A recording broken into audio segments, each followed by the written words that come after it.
it's easy to look at these things in a vacuum and say, oh, it's paper. Well, people are paying millions and millions of dollars for a digital asset, so it's not the craziest thing if you ask me. And for that reason, I still think there's a lot of untapped potential in the card space that I believe will be unlocked in the next few years.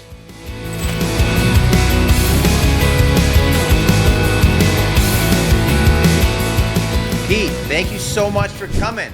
How's it going? It's going great, Rob. I'm honored to be included in the show. You are definitely a titan. You're a young guy and you're leading an incredible business. So just kind of let everybody know, just from the jump, what your background is.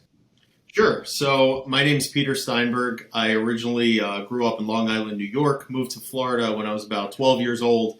I was a baseball card collector my whole life. I, like everyone else, graduated high school. I ended up attending Florida State University, go Noles. And from there, I really didn't know what I wanted to do, though, out of college. I happened to take a few jobs to get my career started. And, I wasn't thrilled with where I was at. So I decided to kind of join SGC, which at the time was actually a sacrifice because I joined at the very, very entry level. It was an hourly position. And I just kind of took a chance on something that I knew I loved and I knew I would hopefully find some success in due to the passion and the background and the hobby. And how old were you then, by the way? So that was back in March of 2018. Okay, so I was 3 years ago. basically, exactly. So I was basically somewhere around 23 years old at that time. And what I found in SGC was a great company in a lot of ways, but also a company that I saw some opportunities in, a company that needed some work in some areas. And it's been a journey for sure. Well, I'll tell you, part of the, process for me, this is about Titans. And I think, for you to see what you've done, you're 27, right? Correct. And, the business that you are running now, so you're the president of SGC, a year ago had what, 9 employees? Something around there. We don't have the exact number, but it's roughly 10, call it. Yeah. Okay, so let's say 10 employees a year ago. Market booms for cards. Everybody jumps back into collecting baseball cards, me included. And you guys scaled it at your, you running the business, you scaled it from 10 employees to now what, 140? Roughly 140, 150, yeah. Yeah, I think that's incredible. And you've never had experience in this before. And so you kind of just jumped in feet first and scaled quickly. Now, that's I think that's a really cool thing. And something that also I like about it is these, people that are watching, maybe they're like you 3 years ago. They're freshly out of school and have these massive dreams, but didn't think they could be the president of a company in 3 years. And I think that's an inspiration to people. And I kind of want you to explain, how that happened. You jumped in, you were at the entry level, and then how you got to where you are today. And, basically, from what I understand is you took the leap. You asked when maybe other people were afraid, and you put yourself out there. So I think that story is really incredible. If you don't mind sharing, that'd be great. Sure. Yeah, no, I look at myself as the epitome of like the everyman. I mean, I was the kind of guy, Rob, I was like a B student trying really hard for those Bs, studying a lot. School did not come great to me. I had to work harder than my friends did, than my fiance did. However, I just had a tremendous interest in business from the time literally I could remember. I mean, I was the kid that had a lemonade stand every week, and I would offer to clean the house to my parents for some money anytime, and that's kind of what got me into collecting. It was the fact that I thought it was so cool that at the age of 8, if I went and I got Alex Rodriguez's autograph on a baseball, I could have something that's worth, $200. An adult will pay me $200, even though I'm just an 8-year-old kid. I thought that was just fascinating. And essentially what's basically happened here is when I entered SGC, it's such a unique company. It's a very nuanced industry. I had a big advantage.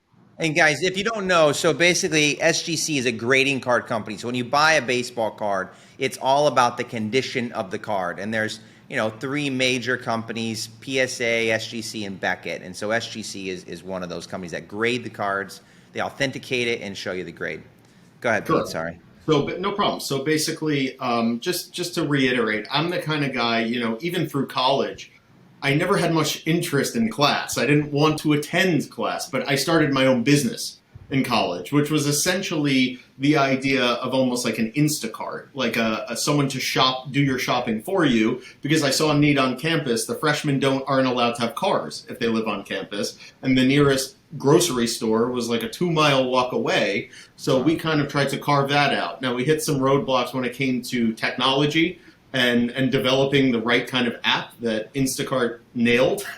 But my point is I always had that interest in business and making money and collecting. But I was not, I don't have an MBA from, Harvard by any means. What I am is a guy who has a certain subset of skills, and I'm very in touch with those skills, but I'm also very in touch with my own limitations and kind of who I am. I tend to think that everyone's got that, those things that they're great at and those things that they're not so great at. And the part where I got lucky, Rob, was what I was great at tend to fit like a glove at SGC at the time, and it's helped me kind of scale this operation. I think when this whole thing started, I was essentially what happened is when we were 10 people, all I had to do to elevate myself essentially to the top was to outwork everyone else, was to outwant it. And that was almost the easy part, if that makes sense, because that I was born with that. I didn't have to work for that aspect. I learned everything there was to know about trading cards, dating back from the 1880s to the 2020s, in a very short amount of time. Basically, I just lived, ate, and breathed. This stuff. But from there, the hard part was being number one. The industry exploded, as you touched upon before, and there was a need for our services like there never had been before. And I was stuck with a situation where I could have either tried to conform myself and the way that I was to the way that some other businesses are, meaning I could have tried to pretend I had that MBA and I'm a numbers guy and I'm making all my decisions based on algorithms, or I could have doubled down on what got me to number one in the first place, which was grit, determination, respect for the craft, and a passion for the craft. And that's what I did. And I thank God every day that I went that route, because I'm standing here today. It's amazing to me still, Rob, that, we now have 150 people because the culture and the product is exactly the same as it was when we were 10 people. And I think that had I faked my way through it, I would have been nothing more than an imposter as opposed to a guy who got lucky and worked hard, Yeah. And look, it worked out.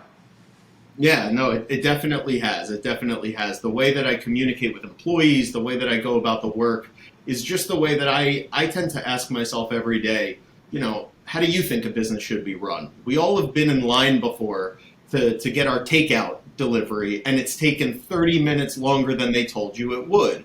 Well, that's not a good business practice. But what's a great business practice is going up to that person and saying, sir, we apologize your pizza took longer than expected. It's on the house. We'd love to earn your business back one more time. And I've had those experiences. So I've been that frustrated person saying, man, this business isn't run right. They're not taking care of their people, or they're not doing what they need to do. And that's been how I make every single decision at SGC. It's personal experience, if that makes sense.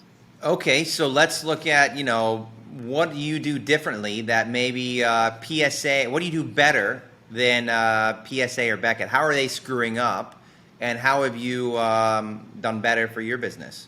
Sure. So the one thing I can't really speak to is how they're screwing up. That I don't know as well as anyone else, just because I know my business here and what I could speak to at my business. Why are you better?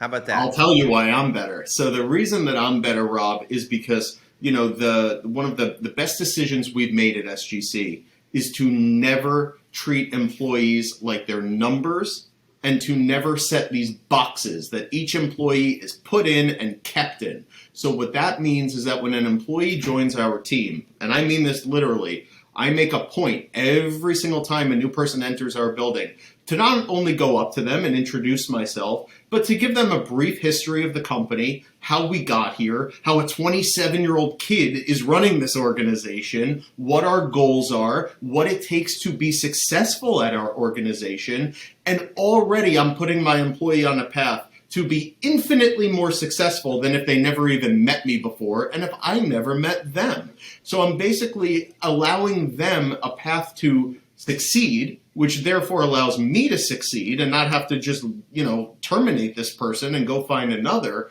And it allows me to maintain what we've built.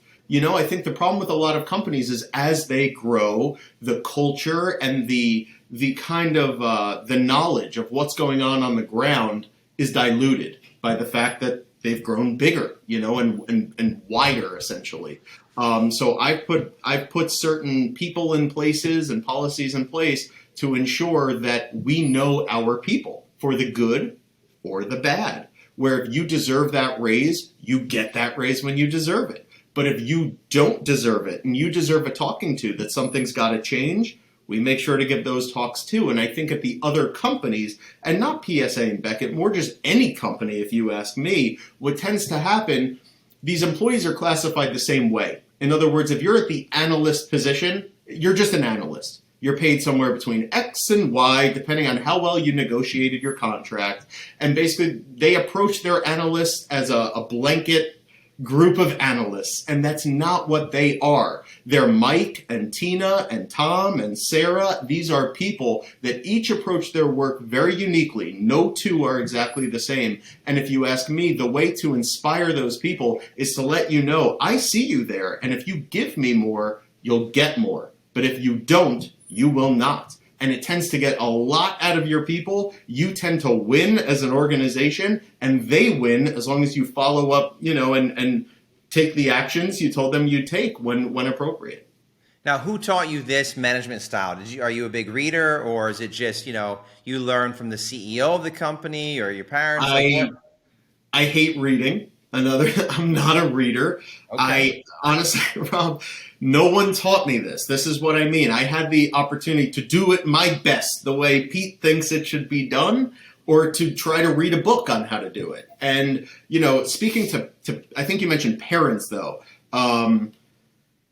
Best parents in the world. I mean, my parents just taught me, my parents were the ones telling, that reinforced the fact you always show up, 20 minutes early to your interview and have your resume handy and make sure you make a good impression and work hard and treat others with respect. And I think I honestly, I'm happy you mentioned that, because that is where every single bit of success that I'm ever able to attain in this role, I attribute it to. It is my mother and it is my father. That's where it comes from. And I think I am almost a case study in how parenting can really trump everything. Education, experience, it means a lot, I think, when you just are kind of guided with a good head on your shoulders. Yeah, I agree. Okay, so that's from a business operations standpoint. Let's say from the customer standpoint, how are you better from, outside? Like, let's say I'm a customer looking, listening to this interview. I mean, why would I pick SGC over, let's say, PSA or Sure. Beckett or? There's no doubt. There's no doubt that different companies do certain things better than others. The only thing I can say with 100% certainty is that my company tries to be the best at everything. I can say this definitively, Rob. No one wants to make our customers happier than SGC does. It's not possible. I know how this place is run. I know just how kind of at the forefront of our minds the customers are every second of the day. And I got to tell you, man, if there was a way we could serve them better, I want to hear about it. I want to hear about it. I want to learn about it. I want to see if it's feasible, if we can afford it, if we have the resources, because I am just so driven to come up with kind of the single best menu of services and product that, as far as profits and things like that, I just assume it comes with it. That's not what I focus on. What I focus on is being the best we could be for the consumer, the collector, in our case. And again, it's worked for us thus far. We read Instagram comments. We want to know how our audience is feeling. And the fact that the guy at the top of the organization happens to be just like them, a 27-year-old card enthusiast, just an absolutely obsessive lifelong card collector, I think, again, we're kind of at an advantage because although there's a lot that I do learn from what I see on the outside, I get it. I'm right there with them. I'm not a CEO who was paid a ton of money to come run this place and make it a little more profitable by cutting the fat. I was born with this stuff in my hands, meaning cards, and I think the pride I take in the job helps me wake up every morning very early and show up to work and have this kind of passion and energy. Yeah. Oh, yeah, I agree. And, I don't know if you know this or not, but I do have a SGC card. So this is my SGC. It's a Babe Ruth rookie, 1916 Sporting News, and SGC 4.5. So I'm a fan of you guys. How much do you think this thing is worth? You know what? It's hard to say, Rob. It's hard to say because when you get to that level, I mean, of the Ruth rookie kind of caliber, get the right two guys in a room, and I think it'll be, I'm pretty sure it's worth a pretty penny, and rightfully so, if you ask me. I mean, no one has more of an appreciation for what these pieces of cardboard represent and the context of the time. I mean, I look at it all the time. I've taught so many new employees about cards and tried to share my passion of the industry. It seems a million times over. So I have these little cliche lines that I go to all the time. And, cards really are sports, business, art, and history. And I could make such a strong case for all four of those. And again, cards like that Ruth rookie, gambling as well under the circumstances. I think cards like that Ruth rookie really embody all four of those aspects just completely. It's just it's amazing that thing exists and is in the condition it's in and it's over 100 years old. It's crazy. Exactly. So I love cards for sure. I can talk cards all day. No, I love it. Hey, by the way, are you big into like a morning routine? That's a big topic nowadays. Do you have a morning routine? Do you believe in that stuff? And what time do you wake up in the morning? Sure. So I try to wake up. I basically set an alarm every morning for 5:50. I'm out of bed a little later than that, honestly. But I do not enter work without my Starbucks. I'm a big coffee drinker, and I tend to have a lot of energy, and the coffee just gets me kind of to that next level. I also, admittedly, I listen to, I guess you call it like some pump-up music, the same few songs every morning. But what kind of coffee do you get? Black? Do you get... Black. Okay. Trenta black iced coffee from Starbucks every morning. They know me there. They throw me free cups all the time. Ooh. Yeah. Okay, and then what kind of pump-up music? Anything I'd say from Lil Wayne to, I guess you'd say like hard rock, that kind of stuff. Okay. I don't know. I really love my job. I mean, the opportunities in front of us here, I say it all the time when I'm speaking to employees. It means so much to me what we built, and it means even more to me that in the future, I don't look back and say, yeah, from the year, 2020 to 2022, that was SGC at its best. I always say I want SGC to be at its best every single day, which essentially means we're getting better and only aging like, a fine wine, however you want to call it. But in order to do that, and I say this again to employees, it's not given. It's not an entitlement that what we've built continues. At some point, I hired a group of people. It was kind of our first round of new employees after we were 10. And I had to talk with the 10 at that time, and I said, look, there's some new people entering our team. I want you guys to take these people under your wing because if we let them be different than we are, then we're going to lose the SGC that we built. And that same conversation, after we were successful with that round, was given to individuals like Jamie and Jimmy, who are now running departments. And that conversation with them was, look, guys, we were 10 people. You helped make us 20. I want to get to 40 people, but I have no shot if you guys don't put the team on your back and carry this baton forward so we could continue to give people the opportunity of working in sports cards and earning a living doing what they love. And it worked, and it worked, and it worked. And basically the conversation now is, guys, we're 150 employees here. I'm looking to get to 300 in the next 2 years. But that's not my choice. It's yours. You know what this place has done for you. You know what your goals are here. And we have no chance of achieving them unless we're all on board, working together to grow the pie that all of us are eating from, essentially. Yeah. And, you know, it sounds grandiose at times, but it's true. It really, it's kind of exactly what's taken place. No, that's cool. Wow. I mean, when you're hiring that fast, I mean, I can't even imagine the pitfalls you've come up. What's the biggest thing, the biggest challenge in doing that? So, you know, at SGC, the model is quite clear. It's basically, guys, just buy into us. In other words, buy into this wacky thing that is card grading, because it's a very wacky thing. Most people, as you kind of mentioned, Rob, most people off the street don't know what card grading even means, you know? Right. So the first thing we want to do is make sure that they're willing to kind of buy into something very new, something very different than what they did at their last job. From there, you know, the model is easy enough where really all we demand is, guys, show up to work on time. Give us your all between the numbers, you know, that kind of thing. We want to know, not that you won't make mistakes or that you won't struggle, but we want to know that when you make those mistakes and we correct you, that you're listening with your ears and eyes wide open, that you're a sponge. When I'm teaching you about the history of the 1909, you know, T206 tobacco set, I need you to be kind of like listening to every word I'm telling you, because I'm telling you it for a reason, you know? And the people that are not successful at SGC, I have to say, you know, we almost joke, if you can't make it here, you're not going to make it anywhere.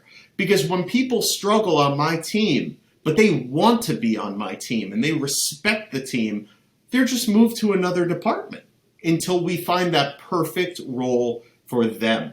So my point is as much as it's on our people to integrate themselves in and, you know, learn the craft, I also say it's on me, my management team, and really every person in this building to make sure that the newest round of individuals are given a road that hopefully only leads to their success, which in turn leads to all of our success.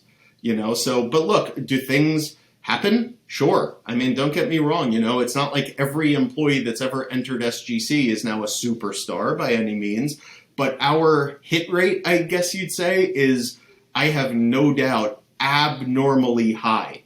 Our retention rate is through the roof, and our culture is incredible. I don't know what else to say, you know? Okay, what's the most expensive card that you've held in your hand? That would probably be the 1909 Sweet Capital T206 Wagner. What grade? Let's just say high. I'm not even sure the owner of that card would want me to disclose that information, but for that particular card, quite I think high. I know who owns that card. Is the pop report not on SGC? I'm sorry? Is there not a pop report on SGC? No, there certainly is. There certainly is. So it'd be on the website, right? It should be. It should be. So then what grade is it? The card was awarded the grade of a 5, which for card collectors is just it doesn't exist. And you got me there with that pop report, Rob. Well, I mean, it's there. No, you're right about that. The card just it shouldn't exist in the first place. Literally, it shouldn't exist. But to find a copy, not only in the grade of a 5, but this one is particularly aesthetically pleasing for the 5 that it was awarded by our experts. It's just, I truly think calling it like the Mona Lisa of cardboard doesn't even. The mantle is the Mona Lisa. Come on. The nice thing is there's enough, I guess, Mona Lisas to go around. You know, there's certainly a lot of impressive pieces. And the owner of that card, you know, great guy. He's obviously very private, but you know, that it's in good hands. That's for sure. Yeah.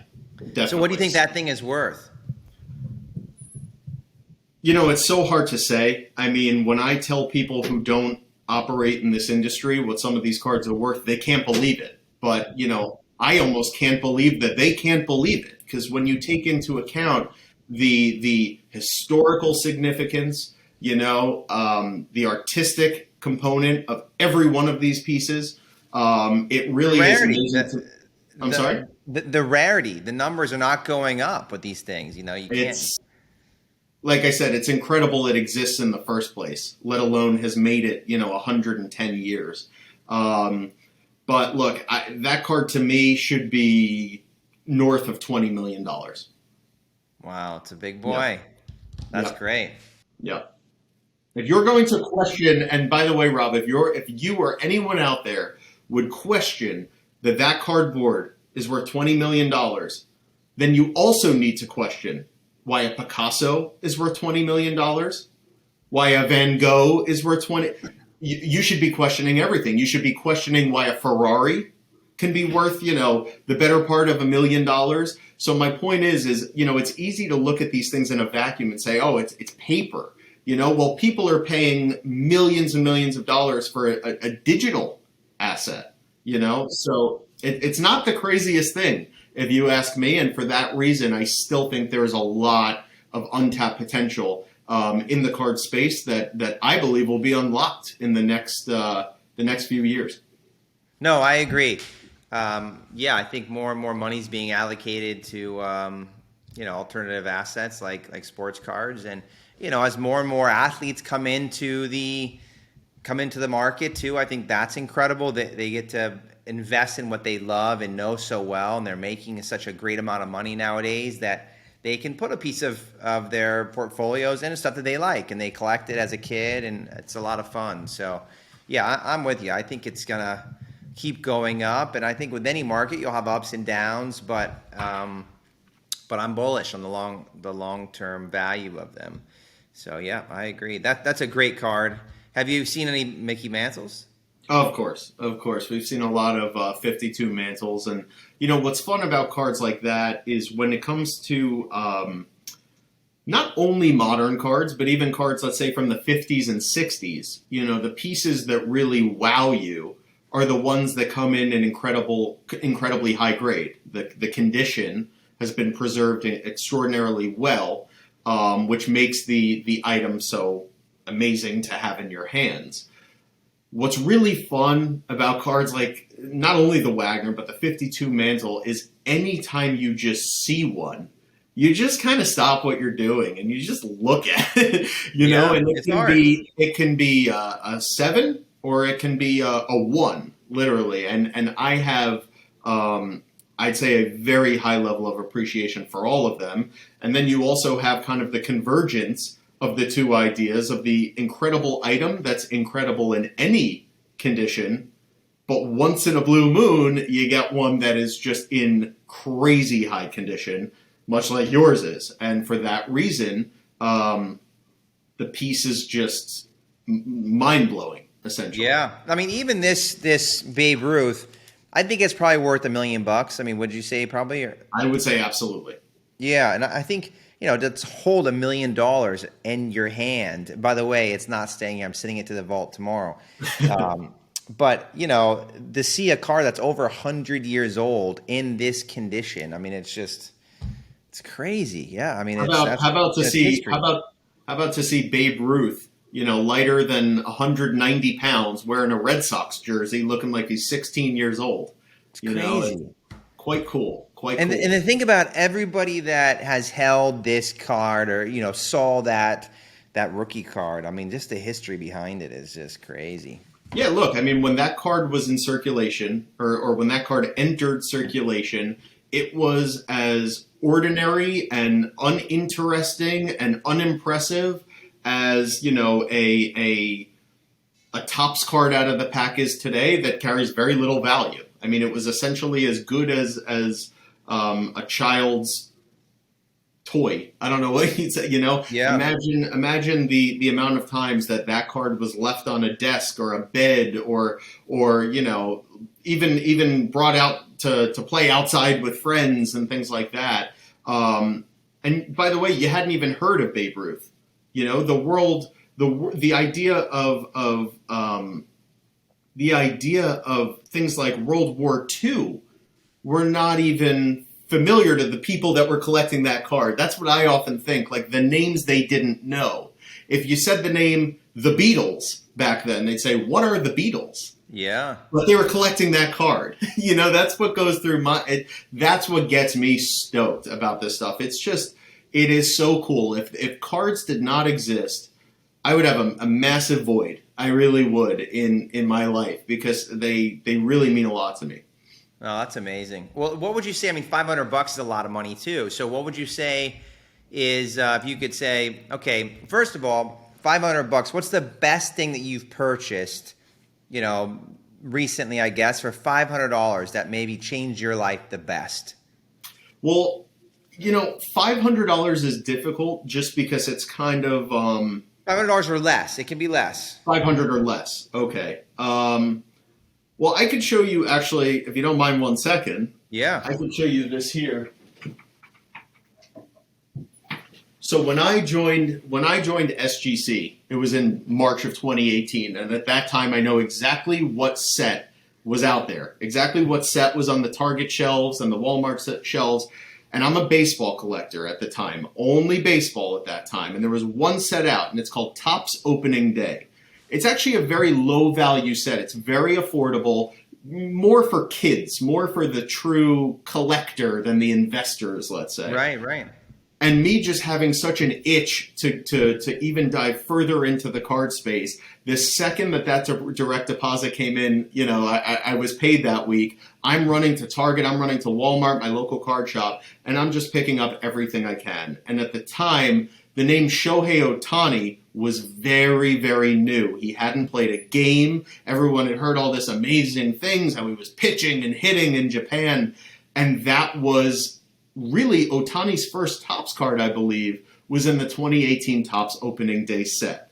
And let me tell you this, Rob, it was the only card of any value or significance in that set. So you could open up 100 packs, and if you pulled 2 Ohtanis, you pulled 2 valuable cards out of 100 packs. And I remember, you know, my fiance at the time would have to get dragged along. It was almost like we'd make a deal. Like, I'll come with you to TJ Maxx if you'll let me stop at Target and pick up a few. And anyway, I just remember opening, I must have ended up with 100 of these things that I pulled myself. Well, 100 of that card. Of that card, which tells you how much I had opened to get that card. And again, even that card, by the way, that is not a $500 card by any means. Maybe at the time it was a $30 card, but just the fact that I could win, that I bought a pack and I won. That's the gambling aspect. Exactly. It meant a lot to me. So I'm chasing this card. And being a collector, I'm always on eBay, scrolling through whatever I could find. And this piece happened to come up, and it's a very odd-looking piece. So this is actually the printing plate that was used to manufacture the Shohei Ohtani card that I was going after. So this printing plate, to me, represented the godfather of them all that gave birth to the card that me and so many others around the country and even the world were chasing in that Topps Opening Day pack. And when that printing plate, which is, again, a one-of-a-kind item... Where'd you find that, eBay? I found that on eBay. It was listed, I remember, for $2.99, buy it now. $2.99, buy it now. And at the time, that was a big splurge for me, and I did it. I had to own it, and I think back then I was able to kind of convince a few people to just let me please sneak it through the grading process as, again, kind of a lower-level, entry-level employee at SGC. And I was proud to see it in the Tux, and it's just one of my favorite cards even still. I don't know what the value is as Ohtani's gone crazy. It can't be tremendously high, just because a lot of the investors are looking for those more flagship, you know, rookie patch autographs and Bowman, you know, first Bowman colored autos. But this card just is very nostalgic to me because it reminds me of those first days when I joined SGC and was just so thankful to be surrounded by these amazing pieces at all times. And I love this. I keep it very close at all Oh, times. that's Yeah. amazing. Okay, what about from like a life, like making your life better? So people have said, a notepad, or, maybe it's an electronic toothbrush, or like what has made your life? Do you think now that you have a little bit of money, $500 that you can spend to make your life better, what have you done coming from, the lower level to here in 3 years? I mean, what's something that you've spent money on? I think what I've found is I've made, I guess you could say, I guess I've made some investments in myself, but I've also avoided kind of becoming something I'm not. I've made a real conscious effort not to do that. I mean, it's not difficult for me not to because I have no desire to be anything other than what I've been this whole time, I guess you'd say. But just for example, my card collection, yeah, it's a lot better now than it was when I, was ripping Topps opening day. It means a lot to me. And to me, it's indicative of the hard work that I've put in. So yeah, my cards are definitely, some items that I've splurged on. But besides that, I have to be honest, Rob, not too much. I mean, it's nice to be able, I guess, to buy the pair of shoes you want without having to really think twice, that they're a little more expensive than the rest. That was Pete Rose's. Oh yeah? Yeah, a pair of shoes. Yeah, Okay, gotcha. to Yeah. figure out what pair, but that was his. Well, there you go. I guess for the first time ever, I've been put on the same playing field as Pete Rose, so I guess I could be happy about that. Oh, you want to know something interesting? Yeah. Sit tight, one sec. So just to show you kind of the difference between, I guess, your guests on the show. So you had Pete Rose on, and then you had the crazy, screaming, loud, passionate memorabilia collector who collects Pete Rose's game-used batting gloves. Wow. Yeah. So this thing I actually have hanging in my office. It was gifted to me by my boss, the owner of SGC, who's a great guy that I'm very thankful I happened to meet. And yeah, I just think it's awesome. I love all things like history, memorabilia, historical, whatever. Yeah, So, he's a great guy, and I don't know if you want this in or not, but obviously we got to know each other well because I flew out there and tried to convince you guys to sell me the business, and you said no, we won't take your offer. But I still have love for you guys, and obviously I think it's an amazing business, and he's incredible. You're incredible. I wouldn't have made an offer to you guys. So I think that just shows a lot about my respect for you guys and the business, and him too. The guy has done a tremendous job, both you guys. So yeah. Right. No, look, we obviously greatly appreciate it, Rob. You and everyone else in the world wants to own a card grading company these days. It definitely means a lot. I mean, I remember when we met at the National, I kind of was just hoping I didn't stick my foot in my mouth and say something dumb around all these guys that have a lot more experience, just in business and kind of being successful than I do, that's for sure. And the fact that we've kind of been able to forge the friendship, and it's awesome. So yeah, man, I'm definitely thankful we met and thankful you had me on the show. We're just getting going, man. I can't wait to watch what you do there with SGC and where that company goes and how it continuously, grows and takes over market share. And, you've just done such a great job. Any advice that you would give yourself, let's say at, in high school, knowing now what you know? I mean, would you give yourself any advice? Or, maybe some young guy or gal is watching this and kind of curious how to get to where you are. Any kind of advice you'd have for them? I think, and honestly, this is advice more maybe for me, and this is based off my experience here. So I can't even say it's great advice for everyone, but I can tell you what advice I'd give myself, that's for sure. And that would almost be, don't listen to them. Don't listen to them. Don't listen to anyone who tells you what you need to be successful or how you should be, what path you should be on. The bottom line is, if you want what you want, you need to kind of look at what you think is the best path to getting there and tell yourself, nothing is getting in my way. And just, if it means sleeping less, then sleep less. If it means going out on weekends less, then do that less. And if it means working more, sorry, you want it, don't you? Well, you got to work for it. What do you think? Someone's just going to hand it to you? And at the very least, even if you don't end up getting exactly what you want, you put in that kind of drive and you incorporate every bit of, I guess, helpful perspective and life experience that you've gathered. It's going to be very hard not to end up somewhere better than where you were before you started that path.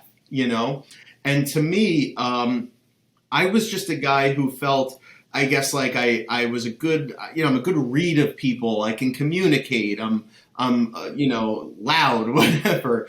But I think that I was busy worrying what I wasn't. I was like, man, I'm not good with these numbers. How am I going to get that degree that I want in business if I'm not great with numbers? And I got to be focusing on this. And man, I have a lot of shortcomings in this area. And I wish instead I just said, you know what, here's my skills. Let me find some success, so that I could let me find an opportunity where I could find some success based around those skills and just approach it and not let anything stop me on my path there. Because look, I found that that's worked for me.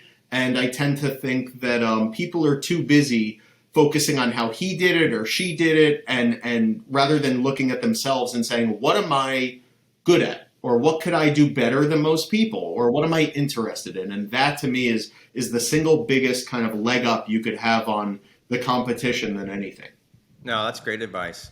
What about health-wise? I mean, how important is health to you? Like, do you Health is work very out? important. Do you eat organic? Do you, Sure. what's up there? That's been a change. I have to be honest. That's been a big That's what I'm change, looking Rob. for. I was a card collector my whole life, and to some degree, it's like rather than going out and running miles so I could play baseball in college, I was too busy at home watching the Mets and collecting my cards and not eating so healthy. So I was actually an overweight. I was a very overweight teenager kid my whole life, and that's something I've struggled with even today. And I think there's just so much. Sorry? You look great.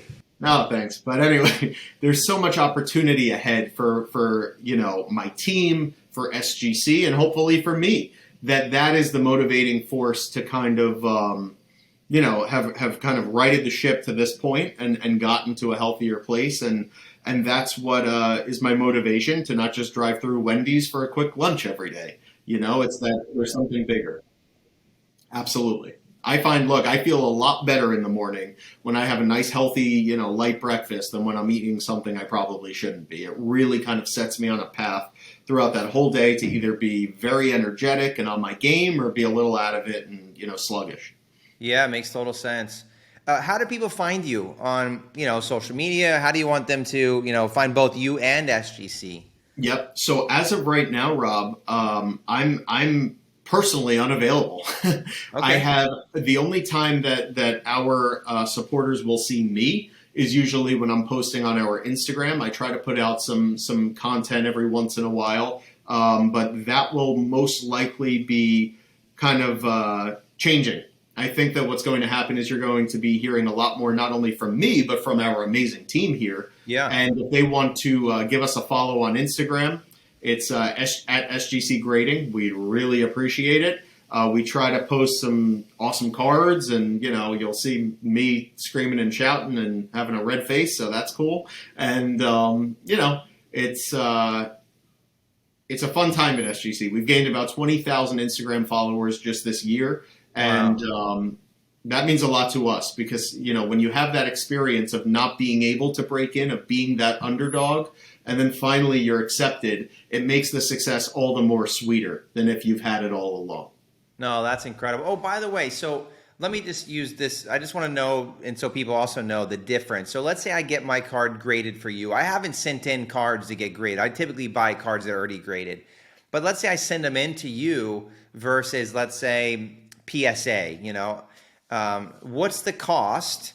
And then also, what's the difference in time at the moment? I know it's a constantly moving thing between both of you guys, but where are we at right now? I have no idea the time and the cost on both. Right. So look, Rob, I'm going to preface this by saying at the time of this recording, because Yeah. this industry is just moving It's moving so fast. quickly. Yeah. Exactly. But currently, SGC's standard grading fee starts at $30 a card through our website, although there are a lot of options to actually submit to one of our certified group submitters. I believe they offer services as low as $23 a card. Wow. And at that level, you can expect your cards back at least today, roughly in anywhere between 20 and 25 business days, which is far and away the industry leader, which me and my entire team is extremely proud of. That's incredible. And then what about, like, do you have any idea what the other competitors are doing? Um, To put it in comparison, I mean, again, I haven't submitted anything, sure. but I'm not sure. I know they have a lot of service levels that are currently unavailable due to whatever circumstances took place. I know they have a lot of services that are unavailable, and I know that the services that are tend to come with high fees, like $100 a card and higher, let's say. And honestly, we are certainly the leaders on the turnaround time, the service time. It's really not even close from that perspective. got it. Okay, cool. Yeah, that's good to know. I mean, I just want people to learn a little bit along the way, like obviously listen to your story, get some helpful hints in life and in business, and then maybe, learn a little bit too. So I think we kind of accomplished all that today. You crushed it. I wish I could pull off that hat, by the way. I've been looking at it this whole time, and you wear it so well. And I Dude, wouldn't get a stand hat. They actually sent me these. I've been wearing them for a long time, and yeah, they're great hats. I had to say something. No, that's incredible. Well, thank you so much. So SGC Grading on Instagram, right? Correct. SGC Grading on Instagram, and our website, if you're interested in submitting cards or learning more about SGC, is gosgc.com. Go SGC. Go SGC.